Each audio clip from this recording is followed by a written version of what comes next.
ദൈവനാമത്തിന് മഹത്വം ഉണ്ടാവട്ടെ. നോത്തള സെക്ഷന്റെ ശാബത്ത് സ്കൂൾ പാഠപഠന പദ്ധതിയിലേക്ക് ഒരിക്കൽ കൂടി എല്ലാ പ്രീതി മക്കളെയും കർത്താവ് യേശു ക്രിസ്തുവിന്റെ അതിപരിശുദ്ധ നാമത്തിൽ ഞാൻ സ്വാഗതം ആശംസിക്കുന്നു. ഈ ക്വാർട്ടറിലെ 5ാമത്തെ പാഠത്തിലേക്ക് നമ്മൾ ഈ സമയത്ത് കടന്നു വരികയാണ്. പാഠത്തിന്റെ തലക്കെട്ട് രാത്രിയിൽ വെളിച്ചങ്ങൾ പോലെ പ്രകാശിക്കുന്നു എന്നതാണ്. മനപ്പാഠവാക്യം എടുത്തിരിക്കുന്നത് ഫിലിപ്പിയർക്ക് ലേഖനം 2-ാം അധ്യായത്തിന്റെ 14-15 വാക്യങ്ങൾ. അത് നമ്മോട് സംസാരിക്കുന്നത് വക്രതയും കോട്ടവുമുള്ള തലമുറയുടെ നടുവിൽ നിങ്ങൾ അതിന്യരും പരമാർത്ഥികളും ദൈവത്തിന് നിഷ്കളങ്ക മക്കളും ആകേണ്ടതിന് എല്ലാം പെറുപെറുപ്പും വാദവും കൂടെ ചെയ്യുവിൻ. അവരുടെ ഇടയിൽ നിങ്ങൾ ജീവന്റെ വചനം പ്രമാണിച്ചുകൊണ്ട് ലോകത്തിൽ ജ്യോതിഷികളെ പോലെ പ്രകാശിക്കും. ദൈവത്തിന്റെ മക്കളുടെ ആ പ്രത്യേകതയെക്കുറിച്ചും അതിൻ്റെ പ്രാധാന്യത്തെക്കുറിച്ചും ഈ ലോകത്ത് ജീവിക്കുമ്പോൾ നാം എങ്ങനെ ഉള്ളവരായിരിക്കണം എന്നതിനെക്കുറിച്ചും പൗലോസ് ഫിലിപ്പിയിലെ സഭയ്ക്ക് എഴുതുമ്പോൾ അവരെ ഓർമ്മപ്പെടുത്തുന്ന പ്രധാനപ്പെട്ട ഒരു ഉപദേശമാണ് നമ്മൾ ഈ മനപ്പാഠവാക്യത്തിൽ വായിച്ചു കേട്ടത്. തുടർന്ന് നമ്മൾ പാഠത്തിന്റെ വിശദാംശങ്ങളിലേക്ക് പ്രവേശിക്കുന്ന മുമ്പ് നമുക്ക് ഒരു വാക്ക് പ്രാർത്ഥിക്കാം. അടിയങ്ങളെ സ്നേഹിക്കുന്ന വാഴ്ത്തപ്പെട്ട കർത്താവെ, വീണ്ടും അവിടുത്തെ തിരുവചനം പഠിക്കുവാൻ അടിയങ്ങൾക്ക് ഈ സമയം ഒരുക്കി തന്നതോർത്ത് സ്തുതിക്കുന്നു. അടിയങ്ങൾ കർത്താവിന്റെ വചനം പഠിക്കുമ്പോൾ തിരുസാന്നിധ്യം കൂടെയിരിക്കണം. അടിയങ്ങൾ വചനം പഠിച്ച് ദൈവത്തിന്റെ മക്കളായി ഈ സമൂഹത്തിൽ ജീവിക്കുമ്പോൾ അടിയങ്ങൾ പ്രകാശം നൽകുന്നവരും പ്രകാശത്തിൽ നടക്കുന്നവരും അനേകരെ ആ പ്രകാശത്തിലേക്ക് ആനയിക്കുന്നവരായിരിക്കാൻ അടിയങ്ങളെ സഹായിക്കണം. ഈ പാഠം പഠിക്കുന്ന എല്ലാ മക്കളെയും അവിടുത്തെ അനുഗ്രഹത്താൽ നിറയ്ക്കുകയും പരിപാലിക്കുകയും ചെയ്യണം. മാനമത്തെ കർത്താവ് എടുക്കണം. അടിയങ്ങൾക്ക് ആജീവനെ തന്ന യേശുവിന്റെ നാമത്തിൽ ചോദിക്കുമ്പോൾ കൃപ എടുക്കണം. നല്ല ദൈവമേ, ആമേൻ.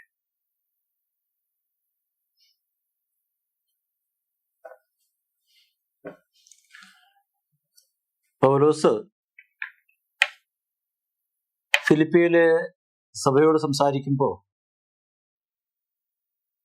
അനുസരണത്തെക്കുറിച്ച് വളരെ പ്രാധാന്യത്തോടെ അവിടെ എടുത്തു പറയുന്നുണ്ട്. ദൈവത്തിന്റെ വചനം പ്രമാണിക്കുക, അനുസരിക്കുക, അതിന് പ്രകാരം ദൈവത്തിന്റെ മക്കളെയും ലോകത്ത് ജീവിക്കുക. മനപ്പാഠവാക്യം ഓർമ്മപ്പെടുത്തിയതുപോലെ വക്രതയും കോട്ടവും നിറഞ്ഞ ഒരു തലമുറയിൽ നാം ആരാലും നിന്ദിക്കപ്പെടുവാതിരിക്കാനും മറ്റാരും നമ്മളെ വിമർശിക്കുവാനോ നമ്മളിൽ വീഴ്ചകൾ കണ്ടെത്തുവാനോ കുറവുകൾ ചൂണ്ടിക്കാണിക്കുവാനോ ഇടവരാതെ നിഷ്കളങ്കതയുള്ളവരായി, നിർമ്മലതയുള്ളവരായി, വിശുദ്ധിയുള്ളവരായി ഈ ലോകത്ത് മറ്റുള്ള ജനത്തിന്റെ ഇടയിൽ ജ്യോതിഷികളെ പോലെ പ്രകാശിക്കുന്ന അനുഭവത്തിൽ ദൈവത്തിന്റെ കുഞ്ഞുങ്ങൾ ആയിരിക്കണമെന്ന് പൗലോസ് ആഗ്രഹിക്കുന്നു. അങ്ങനെ വരുമ്പോഴാണ് നാം ഒരു ശ്രേഷ്ഠ ജനമായിട്ട്, ഒരു ശ്രേഷ്ഠ ജാതിയായിട്ട്, ജ്ഞാനവും വേഗവുമുള്ള ഒരു സമൂഹം എന്ന നിലയിൽ, മക്കൾ എന്ന നിലയിൽ നമ്മൾ വളരുന്നത്. അതുകൊണ്ട് തന്നെ ദൈവത്തിന്റെ വചനം അനുസരിക്കണം എന്നത് ആവർത്തന പുസ്തകം 4-ാം അധ്യായത്തിന്റെ 6-ാമത്തെ വാക്യത്തിൽ നാം കാണുന്നത് പോലെ തന്നെ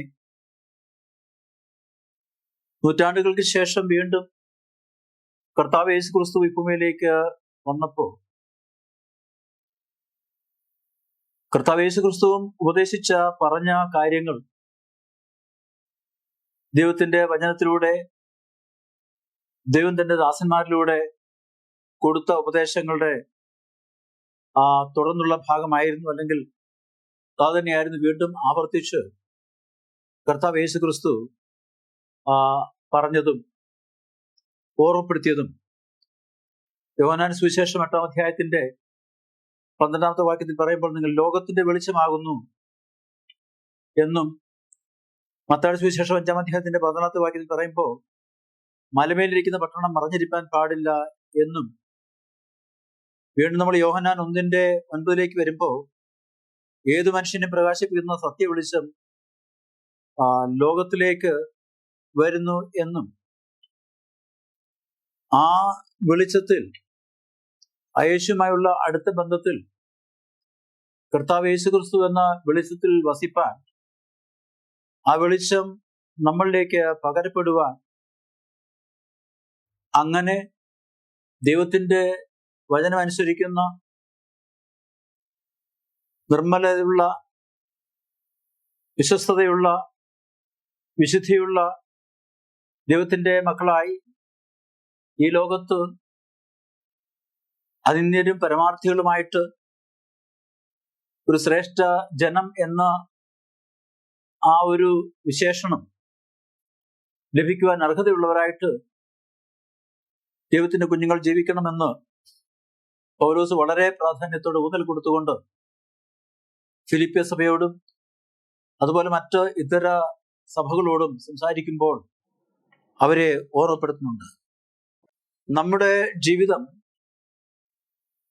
നാം യേശുവിന് സമർപ്പിക്കുമ്പോൾ നമുക്കെല്ലാവർക്കും ആ സ്വർഗീയമായ ശക്തിയും വെളിച്ചവും നമുക്ക് ലഭിക്കും എന്നത് ദൈവത്തിന്റെ വചനമാണ്.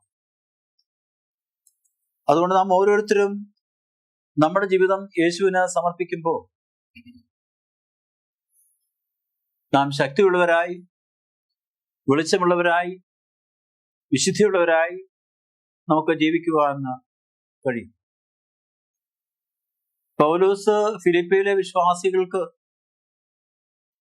ഉപദേശം കൊടുക്കുമ്പോൾ കർത്താവ് യേശുക്രിസ്തുവിനെ അവർക്ക് മനസ്സിലാവുന്ന ആ തലത്തിലും ആ നിലവാരത്തിലും അവതരിപ്പിച്ചതിന് ശേഷം പൗലോസ് അവരെ വീണ്ടും അനുസരണത്തോടുള്ള അവരുടെ മനോഭാവത്തെ, അനുസരിക്കുവാനുള്ളവരുടെ ശീലത്തെ, അനുസരണം എത്രമാത്രം രക്ഷയുമായിട്ട് ബന്ധപ്പെട്ടിരിക്കുന്നു എന്നവരെ മനസ്സിലാക്കുവാൻ വീണ്ടും അവരോട് സംസാരിക്കുന്നു. ഫിലിപ്പിയർ 2:12-13 അവിടുത്തെ ഉദ്ദേശം നാം ഓരോരുത്തരും നമ്മളുടെ സ്വന്തം രക്ഷയ്ക്കായിട്ട് പരിശ്രമിക്കുകയും ജീവിക്കുകയും ചെയ്യുന്നവരായിരിക്കണം. കാരണം രക്ഷ എന്ന് പറയുന്നത് ഒരു സമൂഹത്തിനോ ഒരു സഭയ്ക്കോ ഉള്ളതല്ല, മറിച്ച് അത് വ്യക്തിപരമാണ്. ആ രക്ഷ നമുക്ക് ഓരോരുത്തരും കരസ്ഥമാക്കുവാൻ തക്കവണ്ണം ആ രക്ഷയ്ക്കായിട്ട് നാം ഓരോരുത്തരും ജീവിക്കുകയും പരിശ്രമിക്കുകയും നമ്മുടെ ജീവിതത്തിൻ്റെതായ എല്ലാ പ്രവർത്തനങ്ങളും അതിനോട് ചേർന്നതാകണം എന്ന് പൗലോസ് പറയുന്നു. കാരണം പൗലോസ് ഉപദേശിക്കുന്ന ആ വിശ്വാസ പ്രമാണങ്ങളിൽ വളരെ പ്രധാനപ്പെട്ട ഒന്നായിട്ട് നാം മനസ്സിലാക്കുന്നത് ഒരു വ്യക്തിയുടെ വിശ്വാസത്താലുള്ള നീതീകരണമാണ്. ആ വിശ്വാസത്തുള്ള നീതീകരണം നമുക്ക് പ്രാപിക്കണമെങ്കിൽ നാം തീർച്ചയായിട്ടും ദൈവത്തെ വചനം പ്രമാണിക്കുന്നവരും അനുസരിക്കുന്നവരും ആയിരിക്കണം എന്ന് അവിടെ പറയുന്നുണ്ട്. എഫേസ്യ ലേഖനം 2-ാം അധ്യായത്തിന്റെ 8 മുതൽ 10 വരെയുള്ള വാക്യങ്ങൾ വായിക്കുമ്പോൾ അവിടെ പറയുന്നത്, കൃപയാലല്ലോ നിങ്ങൾ വിശ്വാസം മൂലം രക്ഷിക്കപ്പെട്ടിരിക്കുന്നത്, അതുകൊണ്ട് നാം ഓരോരുത്തരും ആ വിശ്വാസം മൂലം രക്ഷിക്കപ്പെടുവാൻ, ആ വിശ്വാസത്തിലൂടെ നീതീകരിക്കപ്പെടുവാൻ നമുക്ക് കഴിയണം. ആ നീതീകരണമാണ് നമ്മളെ ദൈവത്തിന്റെ സന്നിധിയിലെ വിശുദ്ധ മക്കളായിട്ട് നിലനിർത്തുന്നത്. റോമാലേഖനം 3-ാം അധ്യായത്തിന്റെ 23-24 വാക്യങ്ങള് നമ്മളെ ഓർമ്മപ്പെടുത്തുന്നത് ഒരു വ്യത്യാസവുമില്ല, എല്ലാവരും പാപം ചെയ്ത് ദൈവ തേജസ് ഇല്ലാത്തവരായി തീർന്നു. അവന്റെ കൃപയാൽ ക്രിസ്തയേശുവിലെ വീണ്ടെടുപ്പ് മൂലം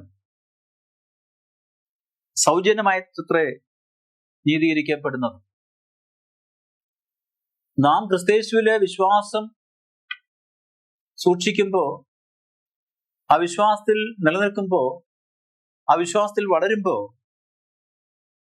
നമുക്ക് ദൈവത്തിന്റെ നീതീകരണം സൗജന്യമായിട്ട് ദൈവം നൽകുന്നു. ആ നീതീകരണം പ്രാപിക്കുന്ന ദൈവത്തിന്റെ മക്കളാണ് ദൈവത്തിന്റെ സന്നിധിയിൽ നിലനിൽപ്പാൻ യോഗ്യരും. അവരെയാണ് ദൈവം തന്റെ മക്കളായിട്ട് സ്വീകരിക്കുന്നത്. പാപത്തിൽ നിന്ന് നമുക്ക് മോചനം ലഭിച്ച് മാനസാന്തര അനുഭവത്തിൽ നാം കടന്നു വന്ന് ദൈവത്തിന്റെ കൽപ്പനകളെ പ്രമാണിച്ചുകൊണ്ട് ദൈവത്തിന്റെ വചനം അനുസരിക്കുമ്പോൾ നമുക്ക് ദൈവത്തിന്റെ നീതീകരണം പ്രാപിക്കുവാൻ ദൈവത്തിന് ഇഷ്ടമുണ്ടാകുകയും ആ നീതീകരണം ഓരോ ദൈവ പൈതലിന്റെ ജീവിതത്തിൽ ഉണ്ടായിരിക്കേണ്ട ഏറ്റവും ഒരു വലിയ അനുഭവമായിരിക്കണം, ജീവിതത്തിന്റെ ഭാഗമായി തീരണം എന്ന് പൗലോസ് ഓർമ്മപ്പെടുത്തുകയാണ്. സങ്കീർത്തനം 2:11 വാക്യം ദൈവസന്നിധിയിൽ നാം ഓരോരുത്തരും എത്രമാത്രം ആ ദൈവത്തെ ഭയപ്പെട്ട് ബഹുമാനിച്ച് ജീവിക്കേണ്ടവരാണ് എന്ന് ഓർമ്മപ്പെടുത്തുന്നുണ്ട്. ഭയത്തോടെ യഹോവയെ സേവിപ്പിൻ, വിറയലോടെ ഘോഷിച്ച് ഉല്ലസിപ്പിൻ എന്ന് പറയുമ്പോൾ ദൈവം എത്രമാത്രം നീതിയിലും വിശുദ്ധിയിലും ജീവിക്കുന്ന അല്ലെങ്കിൽ ആയിരിക്കുന്ന ഒരു ദൈവമാണ്.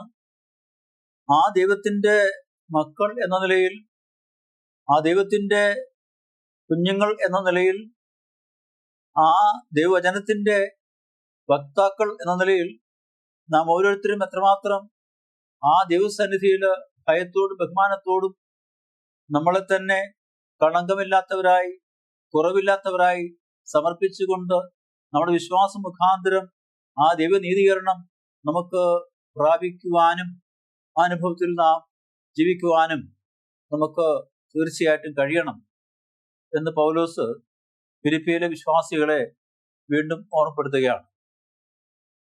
ഇവിടെ ഫിലിപ്പിയിലെ വിശ്വാസികളെ സംബന്ധിച്ച് അവരിടയിലെ ചില അനൈക്യങ്ങള്, ചില അനുസരണക്കേടുകള്, സഭയിലെ ചില പ്രശ്നങ്ങള്, കുഴപ്പങ്ങള് അവിടെ ഉണ്ടായി. അല്ലെങ്കിൽ അങ്ങനെ ഒരു അനുഭവം, അല്ലെങ്കിൽ ഒരു അനുഭവത്തിലേക്ക് ഫിലിപ്പിയിലെ സഭ മാറുന്നു എന്ന് കേട്ടപ്പോൾ തന്നെ ഇവിടെ പൗലോസ് തന്റെ ശിഷ്യനായ തിമത്തിയോസിനെ, അതുപോലെ സഭയിലെ മറ്റ് ചില വ്യക്തികളെയുമൊക്കെ അവിടെ ആ സഭയുടെ ശുദ്ധീകരണത്തിനും ആ ജനത്തിൻ്റെതായ പാപകരമായ ജീവിതം, അല്ലെങ്കിൽ അവരുടെ അനൈക്യം, അവരുടെ സ്നേഹമില്ലായ്മ, അത് പരിഹരിച്ചുകൊണ്ട് അതിനെ ഉപദേശിച്ച് അവർക്ക് നല്ല കാര്യങ്ങൾ പറഞ്ഞു കൊടുത്തുകൊണ്ട് ആ സ്നേഹത്തിലും ഐക്യത്തിലും സഭയിലായിരിക്കണം എന്ന് പൗലോസ് ഓർമ്മപ്പെടുത്തുകയും അതിനുള്ള ഉപദേശങ്ങൾ അവർക്ക് നൽകുകയും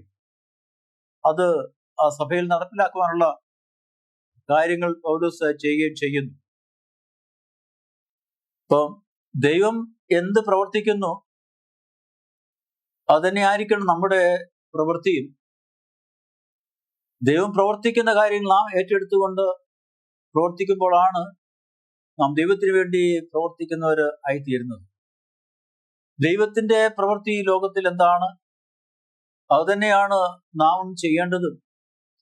ആ പ്രവൃത്തി തികയ്ക്കുക എന്നതാണ് കർത്താവ് യേശുക്രിസ്തു താൻ ഈ ഭൂമിയിൽ വന്നത് തന്റെ പിതാവിന്റെ വേല തികയ്ക്കുവാനാണ് എന്ന് പറഞ്ഞതുപോലെ തന്നെ ആ കർത്താവ് യേശുക്രിസ്തു ശിഷ്യന്മാരായിട്ട് തീരുന്ന എല്ലാ വ്യക്തികളും കർത്താവ് യേശുക്രിസ്തു ഈ ഭൂമിയിൽ നമുക്ക് കാണിച്ചു തന്നതായ പ്രവൃത്തി, അല്ലെങ്കിൽ ആ പ്രവർത്തന മാതൃക നമ്മളും പൂർത്തീകരിക്കുവാൻ ബാധ്യതയുള്ളവരും അത് ഏറ്റെടുത്തിട്ടുള്ളവരുമാണ് എന്ന തിരിച്ചറിവ് ദൈവത്തിന്റെ കുഞ്ഞുങ്ങൾക്ക് ഉണ്ടാവണം എന്ന് പൗലോസ് ഓർമ്മപ്പെടുത്തുന്നു.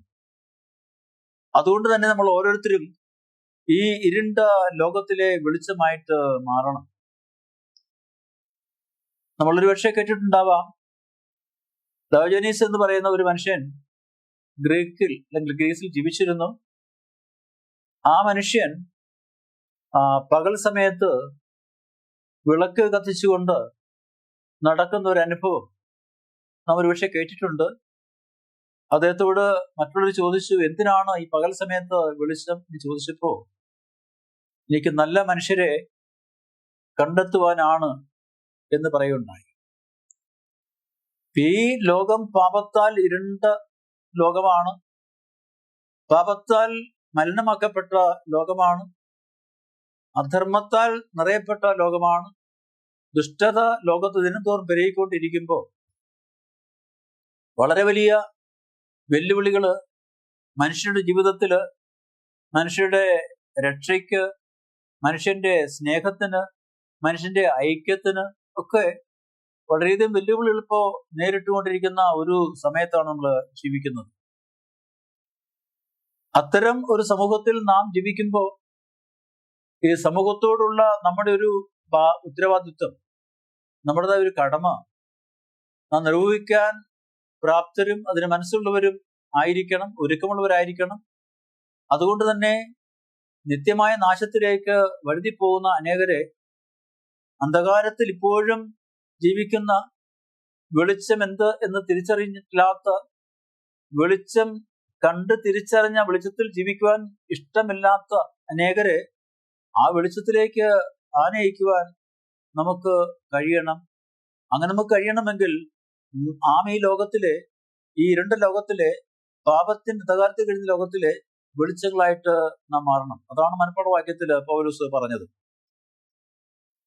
നാം ഓരോരുത്തരും ഒരു കാര്യവും മടിയോടോ ഉദാസീനതയോടോ പിറുപിറുപ്പോടോ ചെയ്യുവാൻ പാടില്ല. എല്ലാം പിറുപിറുപ്പും വാദവും കൂടാതെ ചെയ്യുവിൻ എന്ന് പൗലോസ് പറയുമ്പോൾ ഒരു കാര്യം കൂടി അവിടെ എടുത്തു പറയുന്നുണ്ട്. അവിടെ നാം മനസ്സിലാക്കുന്നത്, ക്രിസ്തുവുമായിട്ടുള്ള നമ്മുടെ ഐക്യവും അതിന്റെ വചനത്തോടുള്ള നമ്മുടെ അനുസരണമാണ് നമ്മുടെ ഐക്യം എന്ന് പറയുന്നത്. നാം എത്രമാത്രം ദൈവത്തിന്റെ അല്ലെങ്കിൽ കർത്താവിന്റെ വചനം അനുസരിക്കുന്നു, ആ അനുസരണത്തിന്റെ ഒരു പ്രതിഫലനം അല്ലെങ്കിൽ അതിന്റെ ഒരു അടുത്ത അടിയാണ് ഐക്യം എന്ന് പറയുന്നത്. അപ്പൊ നമ്മുടെ ഇടയിൽ ഐക്യം ഉണ്ടാവണമെങ്കിൽ തീർച്ചയായിട്ടും ഓരോരുത്തരും ദൈവത്തിന്റെ വചനം പൂർണ്ണമായിട്ടും അനുസരിക്കുന്നവര് ആയിത്തീരണം.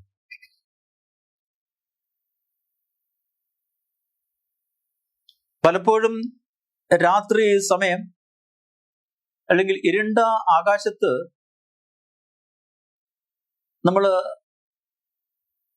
നാം വീക്ഷിക്കുമ്പോൾ, ആകാശം ഇരുണ്ടതാവുമ്പോൾ ആകാശത്തിലെ നക്ഷത്രങ്ങളെ കുറെ കൂടി നമുക്ക് വ്യക്തമായിട്ട്, കുറെ കൂടി അത് ഒരു ജ്വലിക്കുന്ന അനുഭവത്തിൽ നമുക്ക് കാണുവാൻ കഴിയും. ഈ അന്ധകാരം നിറഞ്ഞ ലോകത്ത്, ഈ ഇരുണ്ട ലോകത്ത് പാപവും അധർമ്മങ്ങളും ദിനംതോറും പെരുകിക്കൊണ്ടിരിക്കുമ്പോൾ ദൈവത്തിന്റെ മക്കളാവുന്ന നമ്മളെ സംബന്ധിച്ച്, അല്ലെങ്കിൽ ഓരോ ദൈവത്തിന്റെ പൈതലിനെ സംബന്ധിച്ചും, ഇരുണ്ട ആകാശത്തെ എങ്ങനെ ഒരു നക്ഷത്രം വ്യക്തമായിട്ട് വേറിട്ട് നിന്നുകൊണ്ട് അതിന്റെ പ്രകാശം അല്ലെങ്കിൽ അത് കാണിക്കുന്നു, പ്രകാശം അത് പ്രസരിപ്പിക്കുന്നു, അതേ തരത്തിൽ തന്നെ പാപവും അധർമ്മവും അന്ധകാരവും നിറഞ്ഞ ഈ ലോകത്ത് ദൈവത്തിന്റെ കുഞ്ഞുങ്ങളാവുന്ന നാം ജ്യോതിസുകളെ പോലെ, നക്ഷത്രങ്ങളെ പോലെ വേറിട്ട് നിന്നുകൊണ്ട് പ്രകാശിച്ച് ആ പ്രകാശത്തിലേക്ക് മറ്റുള്ളവർക്ക് കടന്നു വരുവാനും, പാപത്തിൻ്റെതായ എല്ലാ ഭാരങ്ങളും, പാപത്തിൻ്റെതായ എല്ലാ ബലഹീനതകളും ബന്ധനങ്ങളും മാറ്റി നമ്മെ തന്നെ സ്വതന്ത്രമാക്കിക്കൊണ്ട് ദൈവത്തിന്റെ വചനത്തിന് കീഴ്പ്പെട്ട് അത് അനുസരിച്ചുകൊണ്ട് ദൈവവിശ്വാസത്താലുള്ള നീതീകരണം പ്രാപിച്ച് നമുക്ക് ജീവിക്കുവാൻ കഴിയണം. അതാവുന്നു ദൈവത്തിന്റെ മക്കളെ സംബന്ധിച്ച് ദൈവം ആഗ്രഹിക്കുന്നത്. ഫിലിപ്പിയർക്ക് ലേഖനം 2-ാം അധ്യായത്തിന്റെ 15-16 വാക്യങ്ങൾ പറയുന്നത് എല്ലാം പെറുപെറുപ്പും അതും കൂടാതെ ചെയ്യുവിൻ എന്ന് പറഞ്ഞാൽ നാം കുറ്റമില്ലാത്തവർ ആയിരിക്കണം, നാം നിഷ്കളങ്കർ ആയിരിക്കണം. അവിടെ നിഷ്കളങ്കൻ എന്ന വാക്കിന് ഗ്രീക്ക് പദത്തിൽ, ഗ്രീക്ക് ഭാഷയിൽ കലർപ്പില്ലാത്തവൻ, നിർമ്മലൻ എന്നൊക്കെയാണ് അർത്ഥം നൽകുന്നത്. ഇയ്യോബിനെ കുറിച്ച് വേദപുസ്തകം രേഖപ്പെടുത്തുമ്പോൾ അവിടെ ഇയ്യോബിനെ കുറിച്ച് പറയുന്നതും അത് തന്നെയാണ്. ആ ഒരു അവസ്ഥ, ഇയ്യോബിനെ കുറിച്ച് യഹോവയെ ദൈവം രേഖപ്പെടുത്തിയ അല്ലെങ്കിൽ പറഞ്ഞ ആ നിഷ്കളങ്കനും നേരുള്ളവനും പാപം വിട്ടൊഴിയുന്നവനുമായ അവസ്ഥ തീർച്ചയായും ദൈവത്തിന്റെ കുഞ്ഞുങ്ങൾക്ക് പ്രാപിക്കാൻ അസാധ്യമാണ് എന്ന് ദൈവം കരുതുന്നില്ല. അപ്പൊ അതുകൊണ്ട് തന്നെ നാം ഈ ലോകത്ത് ജീവിക്കുമ്പോൾ ഈ ലോകത്തിന്റെ പാപങ്ങളും ഈ ലോകത്തിന്റെ അക്രമങ്ങളും നമ്മളെ സ്വാധീനിക്കുവാനും നമ്മളെ നിയന്ത്രിക്കുവാനും നാം ഒരിക്കലും അവസരം കൊടുക്കുവാൻ പാടില്ല. അതുകൊണ്ട് നാം എന്ത് ചെയ്യുക? പ്രാവിനെ പോലെ നിഷ്കളങ്കർ ആയിരിക്കണം, നിരുപദ്രവകാരികൾ ആയിരിക്കണം. ആർക്കും യാതൊരു തരത്തിലുള്ള പ്രയാസങ്ങളോ വേദനകളോ വിഷമങ്ങളോ ഉണ്ടാക്കുന്നവര് ആയിരിക്കാൻ പാടില്ല. അതുപരിയായിട്ട് ശാന്തമായിട്ട് സൗമ്യമായിട്ട് വിശ്വാസത്തോടെ ദൈവസന്നിധിയില്, കർത്താവിന്റെ സന്നിധിയില് നമ്മളെ തന്നെ ഫലമേൽപ്പിച്ചുകൊണ്ട് പൂർണ്ണമായിട്ട് ദൈവത്തിൽ ആശ്രയിച്ച് കഴിയുന്ന ദൈവത്തിന്റെ മക്കളായി നമുക്ക് നിലനിൽക്കാൻ കഴിയണമെന്ന് അവിടെ പറയുന്നു. തിന്മയിൽ നാം അജ്ഞരാകുകയും മാത്രമല്ല നാം ദൈവത്തിന്റെ സന്നിധിയില് യാതൊരു തരത്തിലുള്ള അധർമ്മങ്ങളോ പാപകരമായ കാര്യങ്ങളോ അനിഷ്ടമായ കാര്യങ്ങളോ പ്രവർത്തിക്കുവാനോ ചെയ്യുവാനോ സംസാരിക്കുവാനോ അതിൽ താല്പര്യം കാണിക്കുവാനോ നാം ഒരിക്കലും പാടില്ല എന്നും ദൈവത്തിന്റെ വചനം നമ്മളോട് സംസാരിക്കുന്നുണ്ട്. സങ്കീർത്തനം 101-ന്റെ വാക്യത്തിൽ പറഞ്ഞിരിക്കുന്നത്, ഞാൻ ഒരു നീചകാര്യം എന്റെ കൺമുമ്പിൽ വെക്കുകയില്ല എന്ന്. നാം ഒരു നീചകാര്യം കാണുകയും അതിൽ താല്പര്യം കാണിക്കുകയും അത് ചെയ്യുകയും അത് മറച്ചു വെക്കുകയും അത്തരത്തിലുള്ള നീചകാര്യങ്ങൾ നമ്മുടെ ഹൃദയത്തിൽ നാം സൂക്ഷിക്കുകയും ചെയ്യുന്നുവെങ്കിൽ നമ്മുടെ മനസ്സിൽ നമുക്ക് നേരില്ല, നിഷ്കളങ്കതയില്ല, അല്ലെങ്കിൽ നിർമ്മലതയില്ല. അതാണ് കീർത്തനക്കാരൻ പറയുന്നത്. അതുകൊണ്ട് നാം തിന്മ പ്രവർത്തിക്കാതെ തീർച്ചയായും നന്മ പ്രവർത്തിപ്പാൻ ദൈവത്തിന്റെ പരിശുദ്ധാത്മാവിൽ ആശ്രയിച്ചുകൊണ്ട് നമുക്ക് ജീവിക്കുവാൻ കഴിയണം.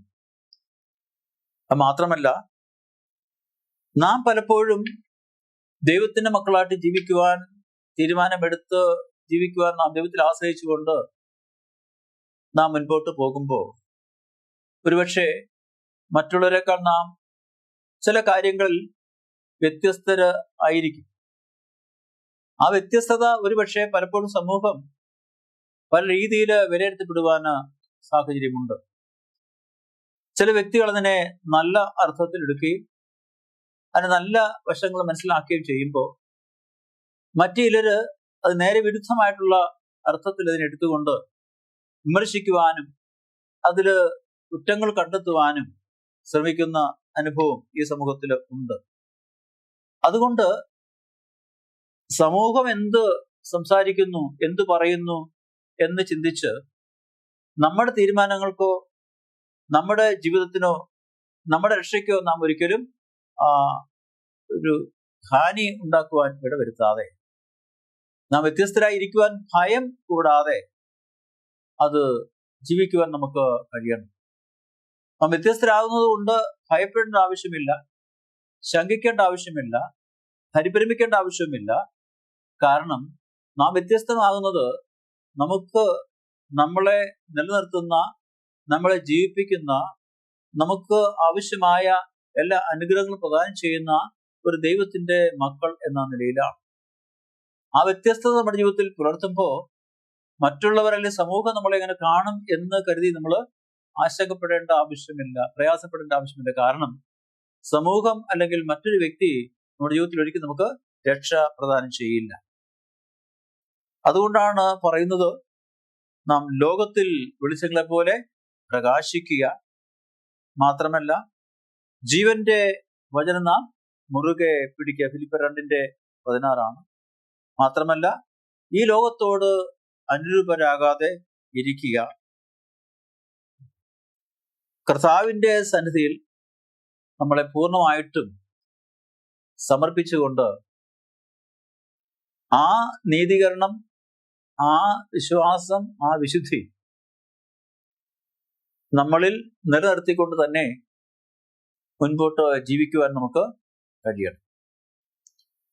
ഇരുണ്ട ലോകത്തിൽ എപ്പോഴും വെളിച്ചം നൽകുന്ന പ്രകാശ ഗോളങ്ങളായി പ്രകാശിക്കുന്ന അനുഭവത്തിൽ ലോകത്തെ ഭയപ്പെടാതെ, സമൂഹത്തെ ഭയപ്പെടാതെ, ഒരുപക്ഷെ നമ്മുടെ മറ്റു പ്രിയപ്പെട്ടവരെ ഭയപ്പെടാതെ, നാം എന്ത് തീരുമാനമാണ് എടുത്തിരിക്കുന്നത്, നാം എന്ത് ജീവിതം നയിക്കുവാനാണ് നാം കടന്നു വന്നിരിക്കുന്നത്, നമ്മളെ വിളിച്ച ദൈവം ആരാണെന്ന പൂർണ്ണ ബോധ്യത്തോടെ നാം ജീവിക്കുന്നുവെങ്കിൽ തീർച്ചയായിട്ടും ഈ ലോകത്തിന് അനുരൂപരാകാതെ ദൈവഹിതത്തെ മനസ്സിലാക്കിക്കൊണ്ട് ദിനം തോറും നമ്മളെ ജീവനുള്ള യാഗങ്ങളായിട്ട് കർത്താവിന്റെ സന്നിധിയിൽ സമർപ്പിച്ചുകൊണ്ട് നമുക്ക് ജീവിക്കുവാൻ കഴിയും.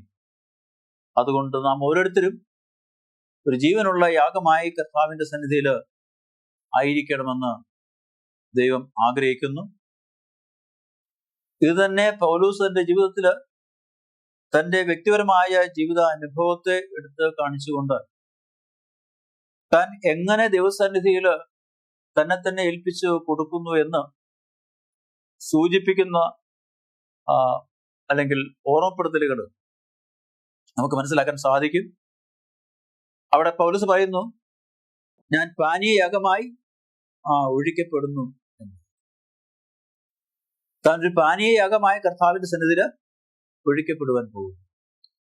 തന്റെ ജീവിതത്തിന്റെ അവസാനം എങ്ങനെയാണ് സംഭവിക്കുക എന്നത് പൗലോസ് മനസ്സിലാക്കിക്കൊണ്ട്, തിരിച്ചറിഞ്ഞുകൊണ്ട് തന്റെ ജീവനെ, തന്റെ ജീവിതത്തെ ദൈവസന്നിധിയിൽ പൂർണ്ണമായിട്ടും ഒഴിക്കുന്ന അല്ലെങ്കിൽ ഒഴിച്ചു കളയുന്ന, പൂർണ്ണമായി അല്ലെങ്കിൽ സമർപ്പിച്ചു കൊടുക്കുന്ന ഒരു അനുഭവത്തെയാണ് പൗലോസ് അവിടെ പറയുന്നത്. പൗലോസ് പറയുന്നത്, സുവിശേഷം പ്രസംഗിക്കുന്നതിൽ, പ്രചരിപ്പിക്കുന്നതിൽ, കർത്താവ് യേശുക്രിസ്തുവിനെ പ്രസംഗിക്കുന്നതിൽ താൻ എന്ത് ശിക്ഷ അതിന് താൻ സ്വീകരിക്കേണ്ടി വരുന്നുവോ അതൊക്കെ തന്റെ ജീവിതത്തിൽ ഒരു വഴിപാടായിട്ട് ദൈവസന്നിധിയിൽ പകർന്നു നൽകുന്ന കാര്യങ്ങളായി ഞാൻ അതിനെ കാണുന്നു എന്നാണ്. സുവിശേഷം പ്രചരിപ്പിക്കുന്നതിലും പ്രസംഗിക്കുന്നതിലും കർത്താവ് യേശുക്രിസ്തുവിന്റെ സാക്ഷിയായി നിൽക്കുന്നതിലും തനിക്ക് എന്തൊക്കെ ശിക്ഷയോ എന്തൊക്കെ ഉപദ്രവമോ തനിക്ക് ലഭിക്കും അതൊക്കെയും ഒരു വഴിപാടായിട്ട് ദൈവസന്നിധിയിൽ നൽകുവാൻ എനിക്ക് സന്തോഷമാണ് എന്ന് ഫിലിപ്പിയർ വിശ്വാസികളോട് പൗലോസ് പറയുകയാണ്. വിശ്വാസത്താൽ ദൈവത്തിന് ജീവിതം സമർപ്പിക്കാൻ തിരഞ്ഞെടുത്ത ഫിലിപ്പിയർ വിശ്വാസികളുടെ യാഗത്തിനും സേവനത്തിനും അനുയോജ്യമായിട്ട് തൻ്റെ ജീവനെ പൗലോസ് അല്ലെങ്കിൽ ദൈവത്തിന് നൽകുമെന്ന് അവരെ ഓർമ്മപ്പെടുത്തുകയാണ്. അപ്പോൾ തൻ്റെ ജീവിതം തനിക്ക് അതിൽ നിന്നൊന്നും നേടുവാൻ ഇല്ല, അതുകൊണ്ട് തനിക്കൊന്നും സമ്പാദിക്കുകയും ചെയ്യേണ്ട ആവശ്യമില്ല, അത് തനിക്കൊന്നും നൽകണ്ട, അത് പൂർണ്ണമായിട്ടും കർത്താവിന്റെ സന്നിധിയിൽ ഒരു പാനീയ യാഗമായി ഞാൻ ഒഴിക്കുന്നു. മാത്രമല്ല കർത്താവിന്റെ വേലയിൽ ആയിരിക്കുമ്പോൾ ഏതൊക്കെ തരത്തിലുള്ള പ്രതികൂല സാഹചര്യങ്ങളും പ്രതിബന്ധങ്ങളും ഏതൊക്കെ തരത്തിലുള്ള ശിക്ഷകളും തനിക്ക് ഏൽക്കേണ്ടി വരുന്നതൊക്കെ ദൈവസന്നിധിയിൽ വഴിപാടായിട്ട് നൽകുന്ന കാര്യങ്ങളായിട്ട് അല്ലെങ്കിൽ വഴിപാടായിട്ട് ഞാൻ കണക്കാക്കുകയും ദിവസത്തിനെതില് ഏൽപ്പിക്കുകയും ചെയ്യുന്നു എന്ന് പൗലോസ് പറയുകയാണ്. ഇവിടെ പൗലോസ് ഫിലിപ്പിയിലെ വിശ്വാസികള് ഈ കർത്താവിന്റെ സുവിശേഷവുമായിട്ട് വീടുകൾ കയറി ഇറങ്ങി പഠിപ്പിക്കുകയും ഉപദേശിക്കുകയും മാത്രമല്ല, ഫിലിപ്പിയിലെ വിശ്വാസികൾ തങ്ങളുടെ ഭവനങ്ങള് സുവിശേഷ വേലയുടെ പ്രചാരണത്തിനായിട്ടും വചനം പഠിപ്പിക്കുന്നതായിട്ടും തുറന്നു കൊടുത്തിരുന്നു എന്നും അവര് അവിടെ പറയുകയാണ്. അപ്പൊ തീർച്ചയായും നാം ഓരോരുത്തരും ഈ ഫിലിപ്പിയിലെ വിശ്വാസികള് തങ്ങളുടെ ജീവിതത്തിൽ അനുവർത്തിച്ചിരുന്നതായ കാര്യങ്ങൾ നമുക്ക് ഓരോരുത്തർക്കും ഇന്ന് ചെയ്യുവാൻ കഴിയുന്നത് തന്നെയാണ്. ദൈവത്തിന്റെ വചനം പഠിപ്പിക്കുക, പറഞ്ഞു കൊടുക്കുക, ഉപദേശിക്കുക മാത്രമല്ല, ദൈവവചനം പഠിക്കുവാനുള്ള അവസരങ്ങൾ ഒരുക്കുക, അതിനുള്ള സമയങ്ങളെ കണ്ടെത്തുക, അവരുടെ വ്യക്തികളെ നമ്മൾ തിരഞ്ഞു പിടിക്കുക, നമ്മുടെ ഭവനങ്ങളെ വചന പഠനത്തിനും ദൈവത്തെ മഹത്വപ്പെടുത്തുവാനും ദൈവത്തെ അറിയുവാനുമുള്ള അവസരങ്ങളാക്കി മാറ്റുവാനുള്ള കാര്യങ്ങൾ നാം ചെയ്യുക.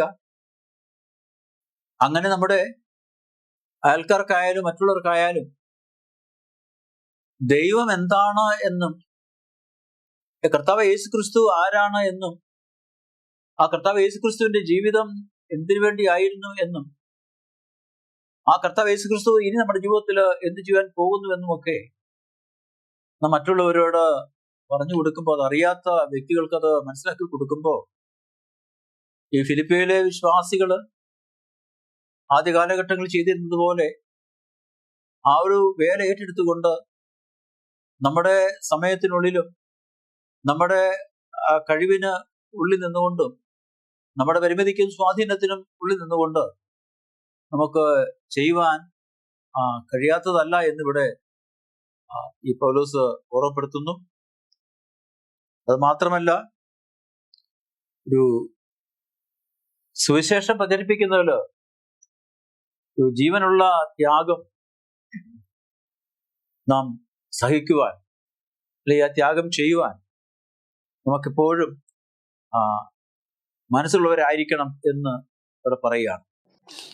റോമർ 12:1 പറയുന്നത്, നിങ്ങൾ ബുദ്ധിയുള്ള ആരാധനയായി നിങ്ങളുടെ ശരീരങ്ങളെ ജീവനും വിശുദ്ധിയും ദൈവത്തിന് പ്രസാദവുമുള്ള യാഗമായി സമർപ്പിപ്പിൻ. അപ്പൊ നാം ഓരോരുത്തരും ബുദ്ധിയുള്ള ആരാധനയായി നമ്മുടെ ശരീരങ്ങളെ ജീവനും വിശുദ്ധിയും ദൈവത്തിന് പ്രസാദവുമുള്ള യാഗമായി നമ്മൾ സമർപ്പിക്കണം. അങ്ങനെ സമർപ്പിക്കുമ്പോഴാണ് നമ്മുടെ സമർപ്പണം ദൈവം സ്വീകരിച്ചുകൊണ്ട് അതിൻ്റെ ഫലം നമുക്കും നമ്മുടേതായ പ്രവർത്തനങ്ങളിലും ഉണ്ടാകുവാനും അതിനേകളുടെ രക്ഷയിലേക്ക് അത് വഴിതെളിക്കുവാനും ഇടയായി തീരും എന്ന് നമുക്ക് മനസ്സിലാക്കാൻ കഴിയും. നമ്മുടെ ആദ്യകാല അഡ്വന്റിസ്റ്റ് സഭയുടെ ആദ്യകാല പ്രവർത്തകര്, നമ്മുടെ പയനിയേഴ്സ്, ദൈവത്തിന്റെ വേല ചെയ്യുന്നതില്, സുവിശേഷം പ്രചരിപ്പിക്കുന്നതില് അവർ മറ്റാരെയും നോക്കി കണ്ടുപിടിച്ച ചുമതല ഏൽപ്പിച്ചില്ല.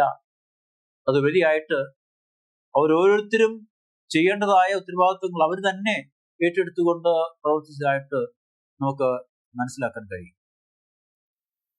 അഡ്വന്റിസ്റ്റ് സഭയുടെ ആദ്യകാല ചരിത്രരേഖകൾ നമ്മൾ പഠിക്കുമ്പോൾ വളരെ കഷ്ടങ്ങളും പ്രയാസങ്ങളും അനുഭവിച്ചുകൊണ്ട് ഇന്നത്തെ തരത്തിലുള്ള സംവിധാനങ്ങളോ സൗകര്യങ്ങളോ അല്ലെ സമ്പത്തോ ഇല്ലാതെ തന്നെ സ്വന്തമായി അധ്വാനിച്ചും വേല ചെയ്തും തങ്ങളുടെ ചെറിയ സമ്പാദ്യങ്ങള് ദൈവത്തിന്റെ വേല പ്രചരിപ്പിക്കാൻ ഉപയോഗിച്ചു അനേക കഷ്ടങ്ങളിലൂടെ കടന്നു വന്ന് ശാരീരമായിട്ടുള്ള ജോലി ചെയ്ത് അനേക ദൂരം കാൽനട യാത്ര ചെയ്ത് അങ്ങനെ പലതരത്തിലുള്ള വലിയ കഷ്ടവും പ്രയാസവും അനുഭവിച്ചുകൊണ്ട് ദൈവത്തിന്റെ വേല ചെയ്യുന്നതിലും സുവിശേഷം പ്രചരിപ്പിക്കുന്നതിലും വളരെ ശ്രദ്ധയുള്ളവരും ആ ഉത്തരവാദിത്വം വളരെ വിശ്വസ്തയോടെ ചെയ്തവരുമാണ് നമ്മുടെ സഭയുടെ ആദ്യകാല നേതാക്കന്മാർ.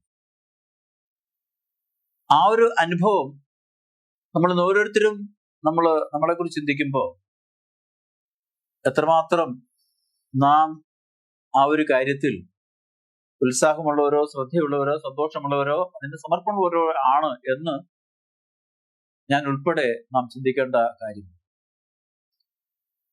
ഇന്നും അനേകര് നമ്മുടെ സമൂഹത്തിൽ കർത്താവിനെ അറിയാത്തവരായി ജീവിക്കുന്നുവെങ്കിൽ അതിന്റെ കാരണം, അതിന്റെ കുറവ് മറ്റാരുടെയുമല്ല, നമ്മുടെ തന്നെ കുറവാണ് എന്ന് നാം തിരിച്ചറിയേണ്ടത് ആവശ്യമാണ്. നാം അനേക കാര്യങ്ങൾ വളരെ സവിസ്തരമായിട്ടും വിശാലമായിട്ടും നാം ചെയ്യാൻ ശ്രമിക്കുകയും പദ്ധതി തയ്യാറാക്കുകയും അവരുടെ കാര്യങ്ങൾ ക്രമീകരിക്കുകയും ചെയ്യുന്ന ആ സമയം നാം വളരെ ലളിതമായിട്ട് അനേകരോട് ഈ സുവിശേഷം നമുക്ക് പങ്കുവെക്കുവാൻ ഇത്തരത്തിലുള്ള ക്രമീകരണങ്ങളോ ഇത്തരത്തിലുള്ള സജ്ജീകരണങ്ങളോ ഒന്നും ഇല്ലാതെ തന്നെ ഒരു ഭാഗത്തൂടെ നമുക്ക് അത് ചെയ്യുവാൻ കഴിയുമെന്നതിന് സംശയമില്ല. പക്ഷേ നമ്മുടെ ആദ്യകാല നേതാക്കന്മാരുടെ മനസ്സ്, സമർപ്പണം, ആ ഒരു ദൃഢമായ നിശ്ചയവിശ്വാസവും നമ്മൾ ഉണ്ടെങ്കിൽ തീർച്ചയായിട്ടും നമുക്കത് ചെയ്യാൻ കഴിയും എന്ന് നമുക്ക് മനസ്സിലാക്കാം. ദൈവത്തിന്റെ വേലയിൽ സമർപ്പിക്കപ്പെട്ടവരെ സംബന്ധിച്ച് ഇവിടെ ദൈവത്തിന്റെ വചനം, പ്രത്യേകിച്ച് പാഠത്തിൽ പറഞ്ഞ തെളിയിക്കപ്പെട്ട സ്വഭാവത്തിന്റെ ഉടമകളല്ലേ തെളിയിക്കപ്പെട്ട സ്വഭാവമുള്ളവര് എന്നവിടെ പറയുന്നു. ഇവിടെ എടുത്തു പറയാൻ ശ്രമിക്കുന്നത് തിമോത്തിയോസിനെ സംബന്ധിച്ചാണ്. തിമോത്തിയോസ് എത്രമാത്രം ദൈവവേലയിൽ പൗലോസിനെ സഹായിക്കുകയും പൗലോസിനോട് ചേർന്ന് നിൽക്കുകയും പൗലോസിന്റെ ഉപദേശങ്ങൾ സ്വീകരിച്ചുകൊണ്ട് ആ ദൈവവേലയിൽ എത്രമാത്രം ശ്രദ്ധയോടെ ഉത്തരവാദിത്തോടെ വ്യാപൃതനായിരുന്ന ഒരു വ്യക്തിയാണ് തിമോത്തിയോസ് എന്ന് നമുക്ക് അറിയാം. പൗലോസിന്റെ അതേ ചിന്താഗതി തന്നെ, അതേ ദർശനം തന്നെ, അതേ ആ വഴി തന്നെ തിരഞ്ഞെടുത്തുകൊണ്ട് പൗലോസിനെ പൂർണ്ണമായിട്ടും അനുകരിക്കുകയും ചെയ്ത വ്യക്തിയാണ് തിമോത്തിയോസ് എന്ന് നമുക്ക് ആ ഭാഗങ്ങളിൽ തിമോത്തിയോസ് 2 തിമോത്തിയോസ് 4:5, 1 കൊരിന്ത്യർ 4:17, 1 കൊരിന്ത്യർ 16:10, 1 തിമോത്തിയോസ് 12:3, അതുപോലെ 2 തിമോത്തിയോസ് 1:1, അതുപോലെ അപ്പോസ്തല പ്രവൃത്തികൾ നമ്മൾ വായിക്കുമ്പോൾ അതിന് 19:22 ഇവിടൊക്കെ ഈ തിമോത്തിയോസിനെ സംബന്ധിച്ച്, തിമോത്തിയോസിന്റെ ദൈവവേലയെ സംബന്ധിച്ച്, ശുശ്രൂഷയെ സംബന്ധിച്ച് പരാമർശമുണ്ട്. അപ്പൊ അത്രമാത്രം ദൈവവേലയിൽ പൂർണ്ണമായിട്ടും ഒരു കറയോ കളങ്കമോ അല്ലെങ്കിൽ മറ്റ് യാതൊരു വിധത്തിലുള്ള വീഴ്ചകളോ ഇല്ലാത്ത പൂർണ്ണമായി തൻ്റെ ജീവിതം വളരെ വ്യക്തമായിട്ട് തെളിവോടുകൂടി ദൈവവേലയ്ക്ക് വേണ്ടി സമർപ്പിക്കപ്പെട്ട ഒരു ജീവിതവും വ്യക്തിയായിരുന്നു തിമോത്തിയോസ്. അതുകൊണ്ടാണ് തിമോത്തിയോസിന്റെ സ്വഭാവം തെളിയിക്കപ്പെട്ടതാണ് എന്ന് ഇവിടെ പ്രത്യേകിച്ചെടുത്ത് പറയാൻ കാരണം. അത് തിമോത്തിയോസിനെ സംബന്ധിച്ച് 2 തിമോത്തിയോസിന് 1-ാം അധ്യായത്തിന്റെ 5-ാമത്തെ വാക്യത്തിൽ അവിടെ തിമോത്തിയോസിന്റെ വലിയമ്മയെ കുറിച്ച് പറയുന്നുണ്ട്. വലിയമ്മ ലോബീസിനും അതുപോലെ അമ്മ യുനേക്കയെ കുറിച്ച് അവിടെ പറയുന്നുണ്ട്. അവരുടെ വിശ്വാസത്തെ കുറിച്ച് പറയുന്നുണ്ട്. അപ്പൊ അത്രമാത്രം വിശ്വാസത്തിൻ്റെതായ ഒരു വലിയ അടിത്തറയുള്ള അല്ലെങ്കിൽ അനുഭവമുള്ള ഒരു പശ്ചാത്തലത്തിൽ നിന്നാണ് തിമോത്തിയോസ് പൗലോസിന്റെ ശിഷ്യനായിട്ട് മാറുന്നത്. അപ്പൊ ആ ഒരു വലിയ ഗുണം, ഒരു തെളിയിക്കപ്പെട്ട, സമർപ്പിക്കപ്പെട്ട, കറയറ്റ, നിഷ്കളങ്കമായ, പൂർണ്ണമായിട്ട് ഏൽപ്പിക്കപ്പെട്ട ഒരു ജീവിതത്തിന്റെ ഉടമയായിരുന്നു തിമോത്തിയോസ്. അതുകൊണ്ട് നമ്മുടെ മനസ്സിലാക്കുന്നത് ദൈവത്തിന്റെ കൃപാവരം നമ്മൾ ഓരോരുത്തരും ജ്വലിക്കണമെന്ന് നമ്മൾ വചനത്തിൽ നിന്ന് മനസ്സിലാക്കുന്നു. ആ കൃപാവരം നമ്മളിൽ ഉണ്ടാകുമ്പോഴാണ് തീർച്ചയായിട്ടും ദൈവത്തിന്റെ വേലയ്ക്ക് വേണ്ടി നമുക്ക് ഒരുങ്ങുവാനും നമ്മൾ ധൈര്യപ്പെടുത്തുവാനും നമുക്ക് ആ ഉത്തരവാദിത്തങ്ങൾ ഏറ്റെടുത്തുകൊണ്ട് നമുക്ക് ജീവിക്കുവാനും കഴിയുന്നു. ഇവിടെ സൗരി വൈറ്റിന്റെ എഴുത്തുകളിൽ ജീവിതത്തിലെ പ്രയാസകരമായ അനുഭവങ്ങൾ നാം ധൈര്യത്തോടെ നേരിടുകയും നമ്മെ നടത്തുന്ന, നമ്മളെ ബലപ്പെടുത്തുന്ന ദൈവം ആരാണ് എന്ന് തിരിച്ചറിഞ്ഞുകൊണ്ട് നമ്മുടെ ജീവിതത്തിലുള്ള ഏത് അനുഭവങ്ങളെയും നാം ധൈര്യത്തോടുകൂടി നേരിട്ടുകൊണ്ട് നമ്മുടെ ധൈര്യത്തെ പരീക്ഷിക്കുന്ന തരത്തിലുള്ള അനുഭവങ്ങൾ നമുക്ക് കടന്നു വരുമ്പോൾ, നമ്മുടെ ജീവിതത്തിൽ ഉണ്ടാകുമ്പോൾ നാം ആരാണ് എന്ന് തെളിയിച്ചു കൊടുത്തുകൊണ്ട് ജീവിതത്തിൽ നാം പൂർണ്ണമായിട്ടും ദൈവത്തിന്റെ മക്കളായി ദൈവിക അനുസരണത്തിൽ അച്ചടക്കമുള്ളവരായി, ശരിയായ മനോഭാവമുള്ളവരായി, വിശ്വാസം ഉള്ളവരായി, കോപത്തിന് ഒരിക്കലും നമ്മളെ നശിപ്പിക്കുവാനോ നിയന്ത്രിക്കുവാനോ കഴിയാത്ത തരത്തിൽ ഏതു തരത്തിലുള്ള പ്രയാസങ്ങളോ പ്രശ്നങ്ങളോ അടിച്ചമർത്തലുകളോ നമ്മളെ ബുദ്ധിമുട്ടിക്കുന്നതായ, നമ്മുടെ വിശ്വാസത്തെ പരീക്ഷിക്കുന്നതായ, നമ്മുടെ വിശ്വാസത്തെ ചോദ്യം ചെയ്യുന്നതായ അനുഭവങ്ങൾ ഉണ്ടാകുമ്പോഴും കർത്താവ് യേശു ക്രിസ്തുവിന്റെ ഭാവവും സ്വഭാവവും സമീപനവും നമ്മുടെ ജീവിതത്തിൽ നമുക്ക് സ്വീകരിക്കാൻ കഴിയുമെങ്കിൽ തിമോത്തിയോസിനെ പോലെ, അതുപോലെ കർത്താവിന്റെ സുവിശേഷ വേലയിൽ തങ്ങളുടെ ജീവിതം അർപ്പിക്കപ്പെട്ട അല്ലെങ്കിൽ ഹോമിക്കപ്പെട്ട മറ്റനേകരെ പോലെ ദിവസത്തിൽ ശ്രേഷ്ഠ ജീവിതം നയിച്ചുകൊണ്ട് കർത്താവ് യേശു ക്രിസ്തുവിന്റെ വിളിക്കപ്പെട്ട ശിഷ്യന്മാരായിട്ട് നമുക്ക് ജീവിക്കുവാൻ കഴിയും. അപ്പൊ അതുകൊണ്ട് ഫിലിപ്പോസ് ഇവിടെ എടുത്തു പറയുന്നത് ഒരു കാര്യം, പൗലോസ് ഇവിടെ എടുത്തു പറയുന്ന ഒരു കാര്യം, അത്തരത്തിലുള്ള കർത്താവിന് വേണ്ടി തങ്ങളുടെ ജീവിതങ്ങളെ മാറ്റിവെച്ച, ജീവിതത്തെ സമർപ്പിച്ച, തെളിയിക്കപ്പെട്ട സ്വഭാവമുള്ള, കലർപ്പില്ലാത്ത സുവിശേഷ വേല ചെയ്യുന്ന ദൈവത്തിന്റെ മക്കളെ നാം ബഹുമാനിക്കണം എന്ന്. ആ കൂട്ടത്തിൽ നമുക്ക് മനസ്സിലാക്കാൻ കഴിയുന്ന ഒരു വ്യക്തിയാണ് എപ്പഫ്രോദിത്തോസിനെ കുറിച്ച്. ഈ എപ്പഫ്രോദിത്തോസ് എന്ന് പറയുന്ന വ്യക്തി, നമുക്കറിയാം, ധാരാളം കാര്യങ്ങൾ അതേക്കുറിച്ച് പറയുന്നില്ല. ഒരു ചെറിയ കാര്യം, ഒരു ചെറിയ ഭാഗം മാത്രമേ അദ്ദേഹത്തെ കുറിച്ച് പറയുന്നുള്ളൂ. ഇപ്പോ ഇദ്ദേഹം ഒരു പുറജാതിയിലുള്ള വ്യക്തിയായിരുന്നു അദ്ദേഹത്തിന്റെ പേര് സൂചിപ്പിക്കുന്നു എന്ന് നമുക്ക് മനസ്സിലാക്കാൻ സാധിക്കും. എന്നാൽ ഈ എപ്പഫ്രോദിത്തോസ് കർത്താവിന്റെ വിശ്വാസത്തിൽ കടന്നു വന്നതിന് ശേഷം പൗലോസുമായിട്ടുള്ള സഹവാസത്തിലും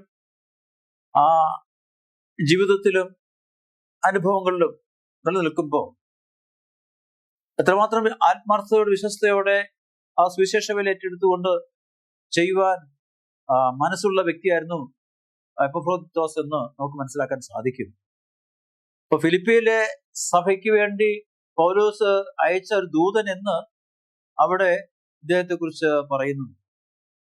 അത് മാത്രമല്ല, പൗലോസ് ഇദ്ദേഹത്തെ കുറിച്ച് പറയുന്നത് തന്റെ സഹോദരൻ, തന്റെ കൂട്ടുവേലക്കാരൻ, എന്റെ സഹപഠൻ, അതുപോലെ നിങ്ങളുടെ ദൂതൻ എന്ന് ഒരു വ്യക്തിയെക്കുറിച്ച് പറയുന്ന കാര്യങ്ങളാണ്.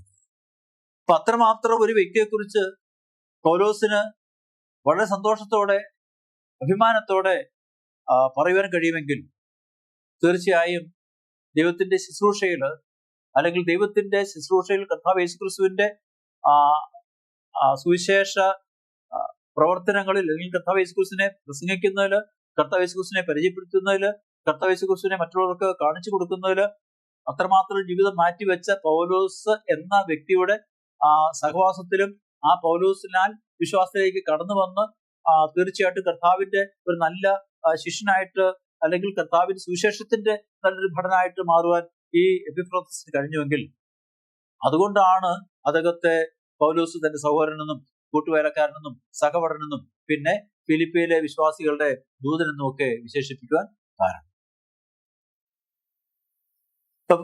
ഇവിടെ പൗലോസിന്റെ ജീവിത അവസാന സമയത്ത്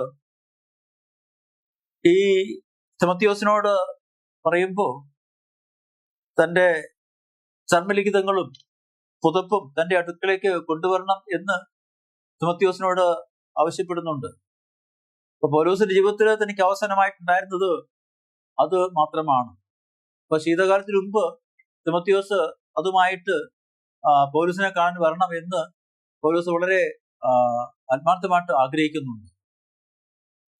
എന്നാൽ ഈ പുസ്തകങ്ങൾ അവിടെ കൊടുത്തുവിടപ്പെട്ടത് ഈ എപ്പിഫ്രോദിത്തോസ് മുഖാന്തരമാണ്. ഇപ്പൊ ഫിലിപ്പിയിലെ കാര്യങ്ങൾ അല്ലെങ്കിൽ ഫിലിപ്പിയിലെ പ്രശ്നങ്ങൾ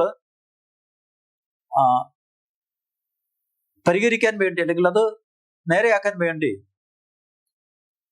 ഈ എപ്പിഫ്രോദിത്തോസിനെ അങ്ങോട്ട് അയക്കുന്നതായിട്ട് നമുക്ക് കാണുവാൻ സാധിക്കും. ഇപ്പൊ കർത്താവിൽ ഈ എപ്പിഫ്രോദിത്തോസിനെ സന്തോഷത്തോടെ സ്വാഗതം ചെയ്യുവാൻ പൗലോസ് ഫിലിപ്പിയൻ വിശ്വാസികളോട് പറയുന്നുണ്ട്. അവരോട് പറയുന്നത്, പൗലോസ് ഈ ജയിലിൽ കിടക്കുന്ന സമയത്ത് തന്റെ ജയിൽവാസത്തെക്കുറിച്ചോ തന്റെ ജീവിതത്തിലെ പ്രയാസങ്ങളെക്കുറിച്ചോ തന്റെ ബന്ധനാവസ്ഥയെക്കുറിച്ചോ നിങ്ങൾ പ്രയാസപ്പെടേണ്ട. ഞാൻ അയക്കുന്ന എന്റെ ശിഷ്യനായ അല്ലെ എപ്പിഫ്രോദിത്തോസിനെ സന്തോഷത്തോടെ സ്വീകരിച്ചുകൊണ്ട് നിങ്ങളുടെ ദൂതനായിട്ട് അവനെ കണക്കാക്കി നിങ്ങൾ അവനെ സ്വീകരിക്കണം എന്ന് പറയുന്നു. ഇവിടെ ഈ തിമോത്തിയോസ് ആരും ദൈവത്തിന്റെ വേല ഏറ്റെടുത്ത് ചെയ്തിട്ടുള്ള ദൈവത്തിന്റെ ഏത് മക്കളെ സംബന്ധിച്ചു അവരുടെ ആ വലിയ പദവി എന്ന് പറയുന്നത്, അവരുടെ ശ്രേഷ്ഠമായ സ്ഥാനം എന്ന് പറയുന്നത് അവരുടെ മറ്റ് യാതൊരുവിധ മേന്മകളും ഗുണങ്ങളും കൊണ്ടല്ല, മറിച്ച് എത്രമാത്രം അവര് ആ ദിവ്യ ശുശ്രൂഷയില് പൂർണ്ണമായിട്ട് സമർപ്പിക്കപ്പെട്ടവരാണ്, തെളിയിക്കപ്പെട്ടവരാണ്, അല്ലെങ്കിൽ എത്രമാത്രം അവര് അല്ലെങ്കിൽ കലർപ്പില്ലാത്ത സംശുദ്ധമായ വ്യക്തികളായിരുന്നു എന്നതിനെ സംബന്ധിച്ചാണ്. അതുകൊണ്ട് ഇങ്ങനെയുള്ള വ്യക്തികളെ ആണ് നാം ബഹുമാനിക്കേണ്ടത് എന്ന് പൗലോസ് ഫിലിപ്പിയിലെ വിശ്വാസികളെ ഓർമ്മപ്പെടുത്തുകയാണ്.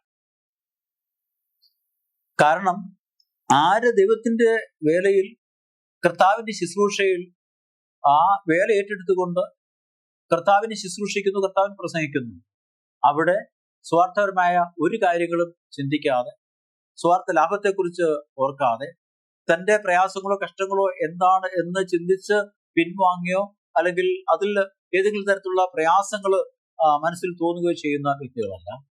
ഏത് പ്രയാസങ്ങളും പൗലോസിനെ പോലെ കർത്താവിന്റെ ശുശ്രൂഷയിലായിരിക്കുമ്പോൾ തനിക്ക് ലഭിക്കുന്ന ഏത് കാര്യങ്ങളും താൻ ഒരു വഴിപാടായിട്ട് കാണുന്നു, തന്റെ ജീവിതം ഒരു യാഗമായിട്ട് കാണുന്നു, ഞാൻ തന്നെ ഒരു പാനീയാഗമായിട്ട് കർത്താവിന്റെ സന്നിധിയിൽ വിളിക്കപ്പെടുന്നു എന്ന് പറയുമ്പോൾ എന്താണ് ആ ജീവിതത്തിൽ ബാക്കിയുള്ളത്? അതേ അനുഭവത്തിലാണ് തിമോത്തിയോസിനെയും അതുപോലെ മറ്റ് ഈ എപ്പിഫ്രോദിത്തോസിനെയും അതുപോലെ സ്തെഫാനോസിനെയൊക്കെ നമ്മൾ കാണുന്നത് അങ്ങനെയാണ്.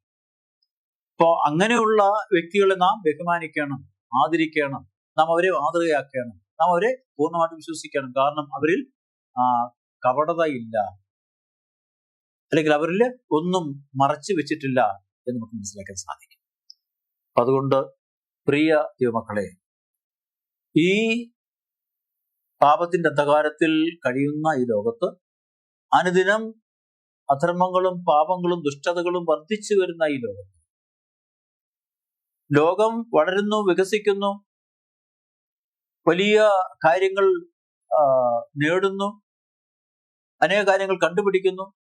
മനുഷ്യന്റെ ആധുനിക ജീവിതം വളരെ സമ്പൽ സമൃദ്ധവും സുഖസൗകര്യവുമാക്കുന്നു എന്ന് ചിന്തിക്കുമ്പോൾ എത്രയോ ഭവനങ്ങളിൽ ഇന്ന് ഇരുളിന്റെ അനുഭവത്തില്, അന്ധതയുടെ അനുഭവത്തില് അനേകരെ രക്ഷയില്ലാതെ നഷ്ടപ്പെട്ടു പോകുന്ന, നശിച്ചു പോകുന്ന അനുഭവത്തിലേക്ക് ഭവനങ്ങൾ മാറിക്കൊണ്ടിരിക്കുന്നുവെന്ന് ദൈനംദിനമായിട്ടുള്ള വാർത്താമാധ്യമങ്ങളോട് നമ്മൾ കാണുന്നു. അത്തരം അനുഭവങ്ങളിൽ നിന്ന് ജനങ്ങളെ വിടുവിപ്പാനും രക്ഷയുടെ പ്രകാശം അവരുടെ ജീവിതത്തിലേക്ക് നൽകുവാനും നമ്മ ഓരോരുത്തരും ജ്യോതികളെപ്പോലെ പ്രകാശിക്കുന്നവരായി ഈ സമൂഹത്തിൽ നിലനിൽപ്പാൻ തക്കവണ്ണം ദൈവത്തെ പരിശുദ്ധാത്മാവ് നമുക്ക് വേണ്ട എല്ലാ കൃപയും ശക്തിയും അനുഗ്രഹവും നൽകട്ടെ എന്ന് പ്രാർത്ഥിച്ചുകൊണ്ട് ഞാൻ ഈ പാഠത്തിൽ നിന്ന് വിരമിക്കുന്നു. ദൈവം നമ്മൾ ഓരോരുത്തരെയും അനുഗ്രഹിക്കുമാറാവട്ടെ. ആമേൻ. അടിയങ്ങളെ സ്നേഹിക്കുന്ന ഞങ്ങളുടെ വാഴ്ത്തപ്പെട്ട കർത്താവേ, തിരുനാമത്തിനായി നന്ദിയോടെ സ്തുതിക്കുന്നു.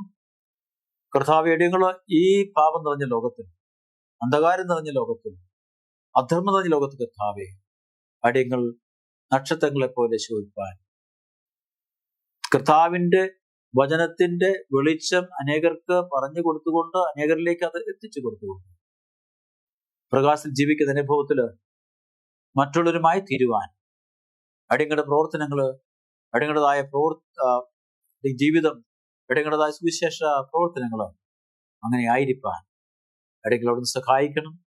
അനേകർ ദൈവത്തിന്റെ വചനം കേൾക്കുവാൻ, പഠിക്കുവാൻ, അനേകർ കർത്താവ് യേശു ക്രിസ്തുവിന്റെ സന്നിധിയിലേക്ക് കടന്നു വരുവാൻ, അനേകർ മാനസാന്ത അനുഭവത്തിലേക്ക് മടങ്ങി വരുവാൻ കർത്താവെ നടക്കുന്ന എല്ലാ സുവിശേഷ പ്രവർത്തനങ്ങളിലൂടെയും ദൈവിക ശുശ്രൂഷയിലായിരിക്കുന്ന ഓരോ വ്യക്തി മുഖാന്തരവും നെടിയായി തീരുവാനും സഹായിക്കണം. പാഠത്തിൽ സംബന്ധിക്കുന്ന എല്ലാ മക്കളെയും, ഈ പാഠം പഠിക്കുന്ന, കേൾക്കുന്ന, അത് മനസ്സിലാക്കുന്ന ഓരോ മക്കളെയും അവിടുത്തെ കൃപയിലൂടെ സൂക്ഷിക്കണം, പരിപാലിക്കണം. മാനവത കർത്താവ് എടുക്കണം. ലടികൾക്ക് ആ ജീവനം തന്ന യേശു നാം ചോദിക്കുമ്പോൾ കൃപയിടക്കണം. നല്ല ദൈവമേ, ആമേൻ. ഒരിക്കൽ കൂടി നമുക്ക് ദൈവത്തിന് വചനം പഠിക്കുവാൻ ദൈവം അവസരം തന്നതിനായി നമുക്ക് ദൈവത്തെ സ്തുതിക്കാം. വീണ്ടും കർത്താവിന്റെ കൃപയിൽ നമ്മളെ കാത്തു പരിപാലിക്കട്ടെ എന്ന് ഞാൻ പ്രാർത്ഥിക്കുന്നു. ആമേൻ.